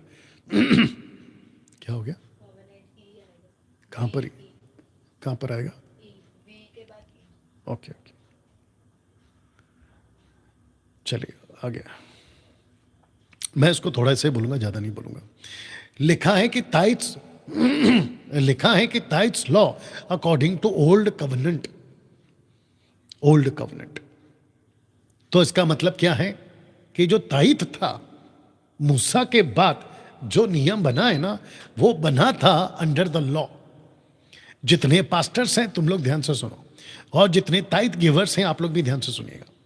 आप जब जब ताइथ लेते हो पास्टर्स, और जो जो चर्च का मेंबर ताइथ देता है, याद रखो जो लेता है और जो देता है वो तुरंत ओल्ड टेस्टमेंट के कवनेंट के दायरे में आ जाता है। इसका मतलब क्या है दोस्तों?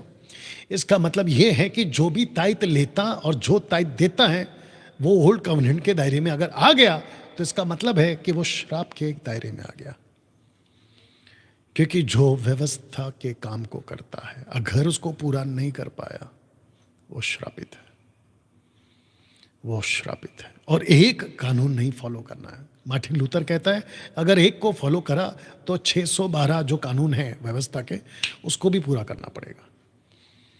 बताइए, लिखा है कि इजरायलियों का दशमांश जब कभी भी दिया गया था तो वो भोजन वस्तु ही होता था। इसका प्रूफ क्या है ये लीजिए, मैं चाहता हूं कि तुम पढ़ो। लिखा है लेविटिक्स यानी लेवी व्यवस्था, उसका 27 का 30 से 32 तक पढ़िए जी। फिर भूमि की उपज का सारा दशमांश, चाहे वह भूमि की बीज हो चाहे वृक्ष का फल, वह यहोवा ही का है, वह यहोवा के लिए पवित्र ठहरे। ओके, तो लिखा है कि भूमि की उपज का सारा दशमांश। यहां पे नहीं लिखा है ना कि तुम्हारी पगार का दशमांश, यहां पे नहीं लिखा है ना कि तुम्हारी कारोबार का दशमांश, नहीं लिखा है। लिखा है कि तुम्हारी जमीन की उपज का दशमांश। और किसको लिखा है? इजरायलियों को।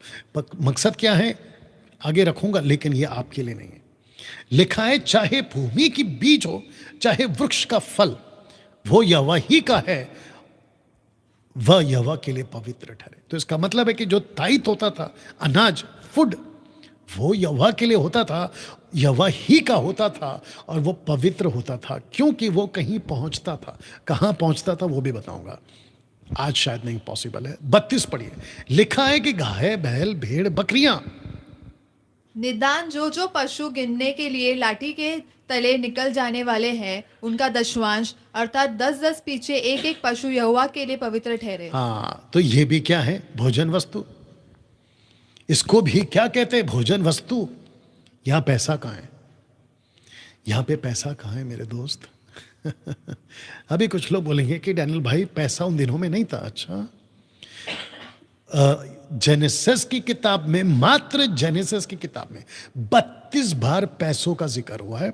और आपको बता दूं कि जब ये लॉ नहीं बना था मूसा का, ये दशमांश का, उसके पहले तक कम से कम 44 टाइम्स 5 किताबों में पैसों का जिक्र हो चुका है। आप कैसे बोल सकते हो कि पैसा नहीं था? वहां पे पैसा था। एनीवे, बस ये ही लाने को बोला था according to covenant. Oh sorry, यहां पे भी ई डालना है ना? हाँ, यहां पे भी ई डालना है। दोस्तों माफी चाहते हैं क्योंकि कुछ चीजें हो जाती हैं गड़बड़। Thank you lord ji. Okay, अभी ठीक है। इसको कहते हैं कि इतना ही लाने को बोला था। अब मैं वापस दोहरा देता हूं, अगर आपने इसके बाहर कुछ लाया, एक है जमीन का अनाज और दूसरा है जानवरों का, एक एक 10 जानवर के पीछे एक एक पशु जो लाठी के तले निकल जाए। इसका मतलब यह है कि जो लाठी के दायरे में जो जानवरों का साइज होता है, जो उसके नीचे से निकल जाए क्योंकि उसकी उम्र उतनी नहीं बड़ी, वो मुझे चाहिए, प्रभु कहता है। वो यहोवा के लिए पवित्र ठहरे। तो अनाज पवित्र, जानवर जो सैक्रिफाइस के लिए होगा पवित्र। इसके बाहर अगर आपने दिया, वो under the law, under the covenant नहीं आता। आपका पैसा जो चर्च में आप देते हो ना इसके नाम पे, वो पहली बात तो आउट ऑफ द सिस्टम है। और अगर आप देते हो तो आप फिर परमेश्वर के शिकार हो जाओगे, गुस्से का। अब इसको पढ़िए, इजरायलियों को दशमांश देना होता था लेवियों को अकॉर्डिंग ओल्ड टेस्टमेंट लॉ। मैं इसको बताकर मैं कल के लिए इंटरेस्टिंग पार्ट पे आऊंगा, ठीक है ना। इजरायलियों को दशमांश देना होता था लेवियों को according to old testament law, और लेवियों को देना होता था याजकों को according to old testament law. अब इसको पढ़ते हैं, निर्गमन के the book of numbers chapter 18 verse 26 to 28 लिखा है कि तू लेवियों से कह कि जब जब तुम इजरायलियों के हाथों से वह दशमांश लो जिसे यहोवा तुमको तुम्हारा नीच भाग करके उससे दिलाता है, यहोवा दिलाता है, इजरायलियों से दिलाता है, तब तब उसमें से यहोवा के लिए उठाई हुई भेंट करके दशमांश का दशमांश देना। अब इसको पढ़िए, वचन 27 में, तुम्हारी उठाई हुई भेंट तुम्हारे हित के लिए ऐसी गिनी जाएगी जैसा खलिहान में का अन्न व रस कुंड में का दाखरस गिना जाता है। वचन 28, इस रीति से तुम भी अपने स्वभाव सब दशमांशों में से जो इजरायलियों की ओर से पाओगे, इजरायलियों से पाओगे, ऊपर लिखा है दिलाता हूं, यहोवा को एक उठाई हुई भेंट देना। यहोवा की यह उठाई हुई भेंट हारून याजक को दिया करना।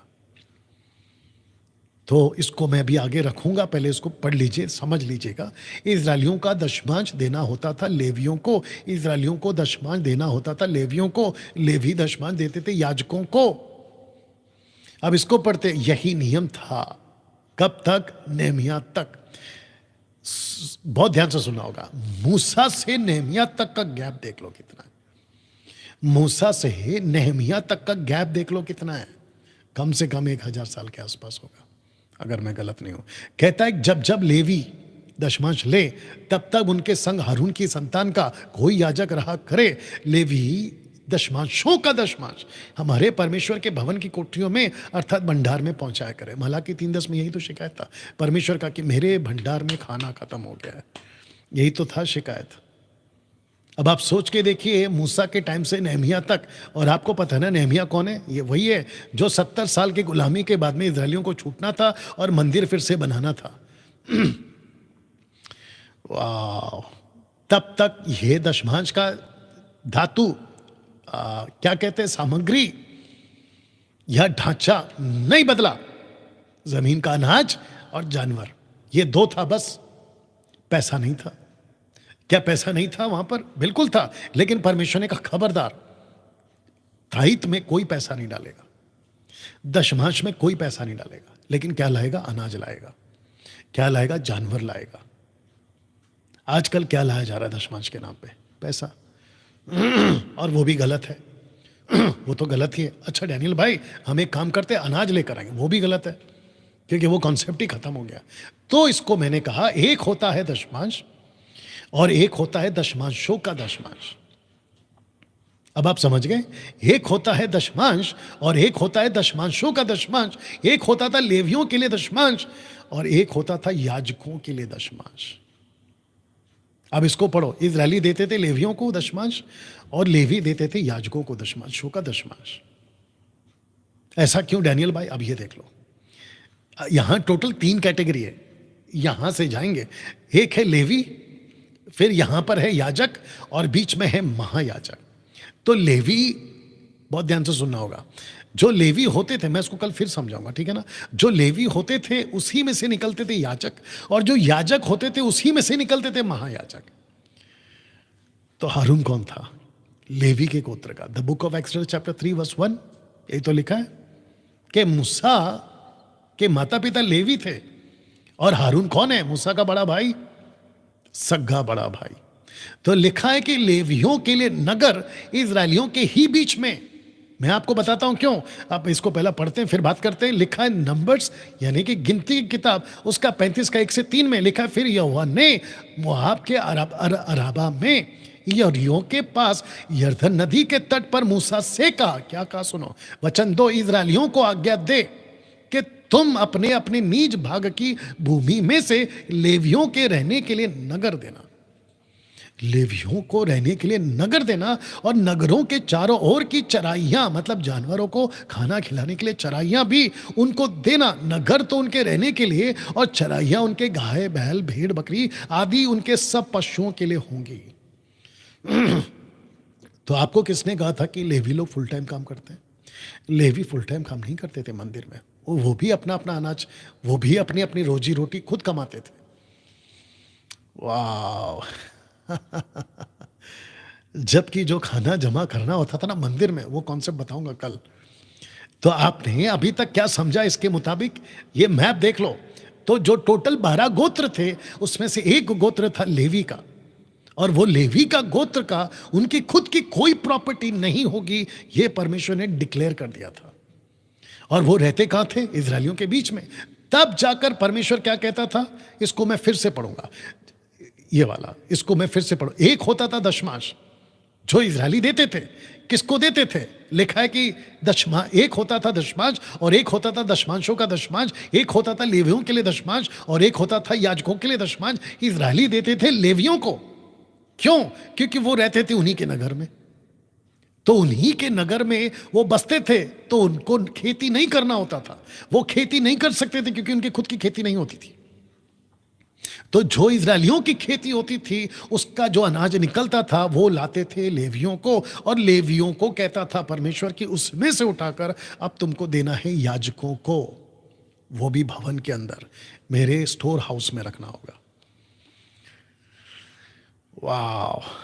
अब इसको पढ़ते हैं, यहोशू की किताब इसका 21 का 1 से लिखा है कि तब लेवियों के पूर्वजों के घराने के मुख्य मुख्य पुरुष एलियाजर याजक और नून के पुत्र यहोशू और इजरायली गोत्रों के पूर्वजों के घराने के मुख्य मुख्य पुरुषों के पास आकर कनान देश के शीलो नगर में कहने लगे, यहोवा ने मूसा से हमें बसने के लिए नगर और हमारे पशुओं के लिए उन्हीं नगरों की चराइयों में भी देने की आज्ञा दिलाई थी। ये कब की बात है? जब वो प्रतिज्ञा के देश में पहुंच गए। जो पहले पढ़ा था वो कौन सा था? ये वाला। जब तक प्रतिज्ञा के देश में नहीं पहुंचे, कम से कम 40 साल का गैप।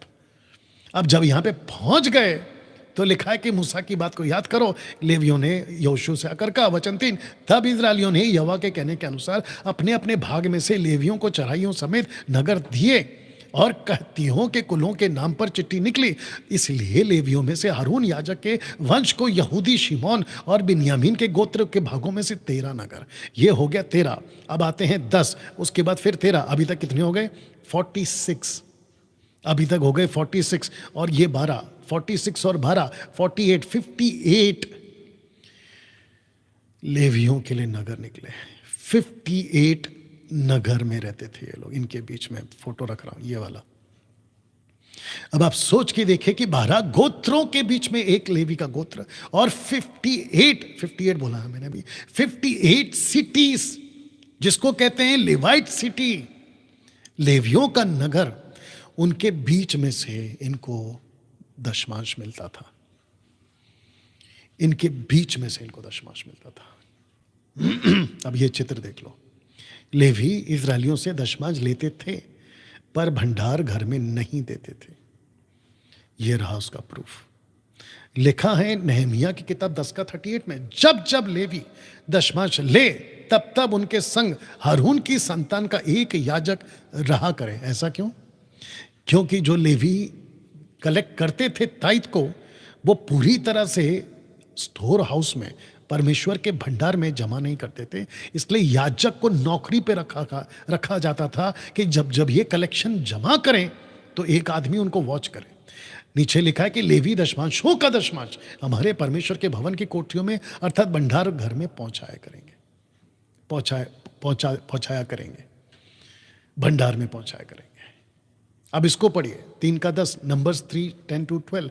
और हारून और उसके पुत्रों को याजक के पद पर नियुक्त कर, और वे अपनी अपनी याजक पद की रक्षा किया करें। यदि अन्य मनुष्य समीप आए तो वो मार डाला जाए, क्योंकि याजकों का काम इनको सौंपा गया था। वचन 12, सुन इजरायली स्त्रियों के सब पहलोटों की संति मैं इजरायलियों में से लेवियों को ले लेता हूं, सो लेवी मेरे ही हैं। सो लेवी का जो गोत्र है वो परमेश्वर का है, और लेवियों के गोत्र में से याजक का काम करने के लिए ये निकल कर आते थे ना। दोस्तों अब बात करते हैं मलाकी 3:10, क्योंकि यहां कुछ याजक बिगड़ गए थे, लेकिन इसकी चर्चा करूंगा कल यहां से, और मैं कल वापस आपको याद दिलाऊंगा। कौन सी लाइन? ये वाली लाइन मैं आपको इसको फिर से समझाऊंगा कि एक होता था दशमांश, और एक होता था दशमांशों का दशमांश। एक होता था लेवियों के लिए दशमांश, और एक होता था याजकों के लिए दशमांश। इजरायली देते थे लेवियों को दशमांश, लेवी देते थे याजकों को दशमांश, दशमांशों का दशमांश। और ये उनका सीटी था। लेवी किसी प्रकार का कोई नौकरी नहीं करते थे, लेवी लोग किसी प्रकार का कोई कारोबार नहीं करते थे, उनकी खुद की कोई जमीन नहीं होती थी। उनको जो अनाज मिलता था उसी से वो खाते थे, दशमांश वो उनका हिस्सा होता था।